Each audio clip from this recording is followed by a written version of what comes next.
Hi hello everyone, welcome to our YouTube channel yours truly വൈഷ്ണാരു. ഇന്ന് നമ്മളൊരു അടിപൊളിയൊരു winter ഷോപ്പിങ്ങിന് പോവാണ്. അപ്പോൾ വിൻ്റർ ഷോപ്പിംഗ് എന്ന് പറയുന്നത് നമ്മുടെ വിൻ്റർ ജാക്കറ്റും ബൂട്ട്സും ഗ്ലൗവും ഒക്കെ പർച്ചേസ് ചെയ്യാനാണ്. സോ 6 മാസമായിട്ടുള്ള ഞങ്ങളിവിടെ എത്തിയിട്ട് ഇത് ഞങ്ങളുടെ ഫസ്റ്റ് വിൻ്ററാണ്. അപ്പോൾ അതിനുള്ള പ്രിപ്പറേഷൻസാണ് ഇതൊക്കെ കേട്ടോ. അപ്പോൾ ഞങ്ങൾ പോകാൻ പോകുന്നത് ടൊറൻറ്റോ പ്രീമിയം ഔട്ട്ലെറ്റിലേക്കാണ്. അതൊരു സിംഗിൾ ഔട്ട്ലെറ്റില്ല, അവിടെ വാസ്റ്റ് ഏരിയയിൽ വെറൈറ്റി ഓഫ് ബ്രാൻഡുകൾ, ലക്ഷറി ബ്രാൻഡുകൾ ഉണ്ട്. ടോപ്പ് എൻഡ് ബ്രാൻഡുകളുടെ ഷോറൂമുകളുള്ള സ്ഥലമാണ്. സോ അവിടെ എന്താ പ്രത്യേകത എന്ന് വെച്ചിട്ടുണ്ടെങ്കിൽ നമുക്ക് പ്രൊഡക്ട്സ് വളരെ അധികം ഡിസ്കൗണ്ടിൽ 50-70% ഡിസ്കൗണ്ടിൽ കിട്ടും. അങ്ങനെ ഞാനും മനു മാത്രമല്ല കേട്ടോ, എൻ്റെ 3 ഫ്രണ്ട്സ് ഉണ്ട്. ഇതാണ് ഗ്രീഷ്മ, എൻ്റെ ഫ്രണ്ട്. അപ്പോൾ ഹായ് ഒക്കെ പറഞ്ഞിട്ട് വരാണ്. അപ്പോൾ ഇവളെ പിക്ക് ചെയ്തു നമ്മൾ ആദ്യം. അത് കഴിഞ്ഞിട്ട് നമ്മൾ പിക്ക് ചെയ്യാൻ പോകുന്നത് ഇതാണ് അച്ഛന ആദ്യം ഇങ്ങനെ നോക്കുന്നത് ഞാൻ അവളെ ആർക്കോ കാണിച്ചു കൊടുക്കുക എന്നുള്ള രീതിയിലാണ്. പിന്നെയാണ് അവൾ വ്ളോഗ് എടുക്കാമെന്ന് മനസ്സിലായി. അപ്പോൾ അതിൻ്റെ അട്ടഹാസാട്ടോ കാണുന്നത്, ബേസിക്കലി അവിടെ നിന്നിട്ട് കാണുന്നത്. പിന്നെ അത് കഴിഞ്ഞിട്ട് വരുന്നു ഞങ്ങളുടെ Jithin. He's also one of my friend. അപ്പോൾ ഞങ്ങൾ 5 പേരും കൂടിയിട്ടാണ് കാറിൽ ടൊറൻറ്റോ പ്രീമിയം ഔട്ട്ലെറ്റിലേക്ക് പോകുന്നു. അപ്പോൾ ഞങ്ങളുടെ ഇടയിൽ കുറേ കോൺവെർസേഷനൊക്കെ നടക്കുന്നുണ്ട്. അപ്പോൾ നിങ്ങൾക്കതൊന്നും കേൾക്കാൻ കൊള്ളില്ല, അത് കാരണം ഞാനത് ലീഡ് ചെയ്യുന്നില്ല.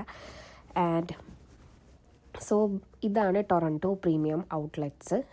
ഞങ്ങളുടെ ഇവിടെ നിന്ന്, അതായത് ഞങ്ങളുടെ വീട്ടിൽ നിന്ന് ബൈ ബസ് വരാണെങ്കിൽ ഓൾമോസ്റ്റ് 1.5 hours, കാർ ത്രൂ ആണെങ്കിൽ ഓൺലി 20 minutes ഉള്ളൂ ഈ ഔട്ട്ലെറ്റിലോട്ട്.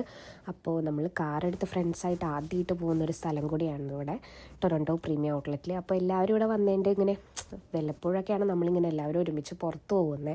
ബിക്കോസ് എല്ലാവർക്കും വർക്ക്, സ്റ്റഡീസ് ഒക്കെ ഉണ്ടാവും. അപ്പോൾ ഇങ്ങനെ ഒരു ഇത് കിട്ടിയപ്പോൾ എല്ലാവർക്കും വളരെ സന്തോഷമായിരുന്നു. ഇങ്ങനെ ഒരുമിച്ച് എല്ലാവരും കൂടി ഷോപ്പിങ്ങിന് പോകാമെന്ന് പറയുമ്പോൾ തന്നെ ഞങ്ങൾക്ക് എല്ലാവർക്കും ഭയങ്കര സന്തോഷമായിരുന്നു. അപ്പോൾ ഞങ്ങൾക്ക് ഇവിടെ എത്തിയപ്പോൾ ആദ്യം കിട്ടിയ പണിയെന്ന് വെച്ചിട്ടുണ്ടെങ്കിൽ കാറ് പാർക്ക് ചെയ്യലായിരുന്നു. കാറ് പാർക്ക് ചെയ്യാൻ ഓൾമോസ്റ്റ് ഞങ്ങൾ 20 minutes എടുത്തിട്ടുണ്ട്. ബിക്കോസ് വീക്കെൻഡ് ആയതുകൊണ്ട് ഞങ്ങൾക്ക് ഇവിടെ വളരെയധികം തിരക്കുണ്ടായിരുന്നു. അതുകൊണ്ട് ഓൾമോസ്റ്റ് ഒരു 4 platforms ഒക്കെ കയറിയിട്ടാണ് ഞങ്ങൾക്ക് അവിടെ ഒരു കാർ പാർക്ക് ചെയ്യാൻ സ്ഥലം കിട്ടിയതും ഞങ്ങൾ അതിന് ശേഷം ഇങ്ങനെ ഇറങ്ങി ഈ ഔട്ട്ലെറ്റ്സിൻ്റെ ഇടയിൽ കൂടെ നടന്നതും. അപ്പോൾ അവിടെ എത്തുമ്പോൾ നല്ല അടിപൊളി ഒരു അറ്റ്മോസ്ഫിയർ ആയിരുന്നു. ഓൾമോസ്റ്റ് ഒരു 7 to 8 ഡിഗ്രിയാണ് ടെമ്പറേച്ചർ ഉള്ളൂ. നല്ലൊരു സൂത്തിങ് ആയിട്ടുള്ളൊരു എൻവയോൺമെൻറ്റ് ആയിരുന്നു. പിന്നെ അതുപോലെ തന്നെ ക്രിസ്മസ് ഡെക്കോറും ഒക്കെ ആയിട്ട് നല്ല അടിപൊളിയായിരുന്നു. പിന്നെ നല്ല സൂത്തിങ് ആയിട്ടുള്ള മ്യൂസിക്കും ഒക്കെ അവിടെ വെച്ച് നല്ല അടിപൊളി ആംബിയൻസ് ഉള്ള സ്ഥലമായിരുന്നു എന്ന് പറയാമല്ലോ. അപ്പോൾ ഞങ്ങളിങ്ങനെ ഓരോ കടകളും കയറല്ല, പുറത്തുനിന്ന് കണ്ട് അവിടെയൊക്കെ എന്തൊക്കെയുണ്ട്, കട കാണാൻ എങ്ങനെയുണ്ടെന്നൊക്കെ ഇങ്ങനെ നടന്നു വരുമ്പോഴാണ് ഞങ്ങൾ പെട്ടെന്ന് ബാത്ത് ആൻഡ് ബോഡി ശ്രദ്ധിച്ചത്. സോ എൻ്റെ ഫ്രണ്ട്സ് 2 ദിവസം മുന്നേ ഞങ്ങളുടെ വീടിൻ്റെ അടുത്തുള്ള ബാത്ത് ആൻഡ് ബോഡിയിൽ പോയിട്ട് കുറച്ച് പ്രൊഡക്ട്സ് ഒക്കെ മേടിച്ചായിരുന്നു. അപ്പോൾ എന്നോട് പറഞ്ഞിട്ടുണ്ടായി കുറച്ച് പ്രൊഡക്ട്സ് മേടിച്ച് നോക്കുമെന്ന്. അങ്ങനെ ഞാൻ ബാത്ത് ആൻഡ് ബോഡിയിൽ കയറിയിട്ട് മേടിച്ചൊരു 3 പ്രൊഡക്റ്റ് മേടിച്ചു. ഒരു ലിപ് ബാം മേടിച്ചു, ഒരു സ്ക്രബ് മേടിച്ചു, പിന്നെ അതുപോലെ തന്നെ ബോഡി ലോഷൻ മേടിച്ചു. അത് കണ്ട് പുറത്തിറങ്ങിയപ്പോഴാണ് ഇങ്ങനെ ഒരു കുട്ടി ട്രെയിൻ പോകണം കണ്ടത്. ഞാൻ പറഞ്ഞില്ല, ക്രിസ്മസ് ആയ കാരണം കുറേ ആക്ടിവിറ്റീസ് ഇവിടെ ഉണ്ട്. അപ്പോൾ കിഡ്സിന് കിഡ്സിന് വേണ്ടിയിട്ട് ഉള്ള ഒരു ഫൺ അല്ലെങ്കിൽ ഒരു റൈഡാണ് അത് കഴിഞ്ഞ് നടന്നു പോകുമ്പോഴാണ് പിന്നെ ഞാൻ ഈ ക്രിക്കറ്റ് കളിക്കുന്ന ഒരു കൂട്ട് പോലെ കണ്ടത്. അതും കണ്ട് ഞങ്ങളിങ്ങനെ നടന്നു പോവാണ്. അങ്ങനെ നടന്ന് ഞങ്ങൾ അത് കഴിഞ്ഞപ്പോൾ ഞങ്ങൾ ഒരു കടയിൽ കയറി ന്യൂ ബാലൻസിൽ കയറി ഞങ്ങൾ ജാക്കറ്റൊക്കെ ഷോപ്പ് ചെയ്ത് തുടങ്ങി കേട്ടോ. അത് വളരെ നേരം ഞങ്ങൾ എടുത്ത് ഷോപ്പ് ചെയ്ത കാരണം ഒക്കെ ടൈം എടുത്തു. അത് കഴിഞ്ഞ് ന്യൂ ബാലൻസിൽ കയറി പുറത്തിറങ്ങിയപ്പോഴാണ് മനു ഒരു 6-7 കവർ ഇങ്ങനെ വെച്ച് നിരത്തി അതിന് കാവൽ നിൽക്കുന്നത് കണ്ടേ. അപ്പോൾ ഞാൻ അടുത്ത് ചെന്നപ്പോൾ മനു പറയുന്നുണ്ട് എന്നോട്, ഈ കവറൊക്കെ കണ്ടിട്ട് ആൾക്കാരെന്നെ നോക്കായിരുന്നു, ഞാൻ ഈ കവറൊക്കെ ഇത്രയും കവറിൽ സാധനങ്ങൾ മേടിച്ച് കൊണ്ടുപോകാൻ പറ്റാണ്ട് നിൽക്കാന്നുള്ള രീതിക്ക് ആൾക്കാരെന്നെ നോക്കി നിൽക്കാമെന്ന് മനു പറഞ്ഞ്. അപ്പോൾ ഞങ്ങളതൊക്കെ കേട്ട് ചിരിച്ച്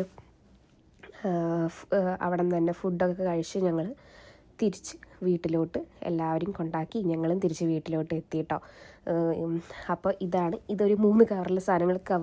കവറുകൾ എണ്ണം കൂടുതലുണ്ടെന്നേ ഉള്ളൂ, സാധനങ്ങൾ വളരെ കുറവാണ്. ഞങ്ങൾക്ക് 2 പേർക്കുള്ള ഒരു ജാക്കറ്റ്, ഒരു ബൂട്ട്, പിന്നെ കുറച്ച് സോക്സ്, അങ്ങനെയുള്ളതാണ് ഉള്ളൂ കേട്ടോ. അപ്പോൾ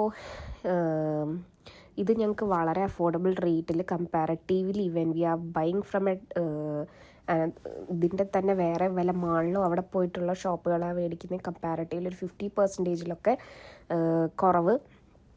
കുറവിലാണ് ഞങ്ങൾക്ക് കിട്ടിയത്. സോ എന്താണ് മേടിച്ചത് അതിൻ്റെയൊക്കെയുള്ള അത് കാണിക്കുന്ന അടുത്ത വ്ളോഗായിട്ട് കാണുന്നവരേക്കും ബൈ.